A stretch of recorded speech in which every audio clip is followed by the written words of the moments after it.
প্রিয় দর্শক বন্ধুরা, এই মুহূর্তের জন্য এসএসসির রায় চ্যালেঞ্জ মামলা এই মুহূর্তে উঠে আসছে সর্বোচ্চ ন্যায়ালয় সুপ্রিম কোর্টের ভীষণ জরুরি তথ্যাদি প্রমাণ সহ সবটা দেখে নিন। আর্জেন্ট ভিত্তিতে ভিডিওটা কিন্তু ক্রিয়েট করা, তো ভিডিওটিকে শেষ পর্যন্ত দেখবেন, কোনোভাবে স্কিপ করবেন না।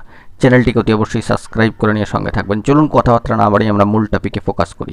এই মুহূর্তে দাঁড়িয়ে উঠে আসছে কোর্টের আর্জেন্ট খবর, যেখানে আমরা সকলেই জানি যে সর্বোচ্চ ন্যায়ালয় সুপ্রিম কোর্টে অত্যন্ত গুরুত্বপূর্ণ মামলা কিন্তু রয়েছে এবং সেই মর্মে কোর্টের সাইটে আমরা চলে যাচ্ছি। বন্ধুরা, এসএসসি মামলার ক্ষেত্রে মহামান্য কলকাতা হাইকোর্টের ডিভিশন বেঞ্চের রায় অর্থাৎ নির্দেশকে চ্যালেঞ্জ করে সর্বোচ্চ ন্যায়ালয়ের সুপ্রিম কোর্টে ইতিমধ্যে মামলা দাখিল হয়েছে এবং তার যে স্ট্যাটাস তা ইতিমধ্যে আজকের ডেটে দেখতে পাচ্ছেন 21/7/2025 সর্বোচ্চ ন্যায়ালয় সুপ্রিম কোর্টের অফিসিয়াল সাইট থেকে fresh for admission civil cases. এবং এই মামলার ক্ষেত্রে লিস্টিং ডেটস কিন্তু দেখুন সরাসরি অন স্ক্রিনে দেখতে পাচ্ছেন, মেনশন মেমো পারপোজ এবং অবশ্যই অনারেবল জাস্টিস সম্মানীয় বিচারপতি সঞ্জয় কুমার মহাশয় এবং অনারেবল জাস্টিস সম্মানীয় বিচারপতি সতীশ চন্দ্র শর্মা মহাশয়ের বেঞ্চে কিন্তু এই মামলা রয়েছে।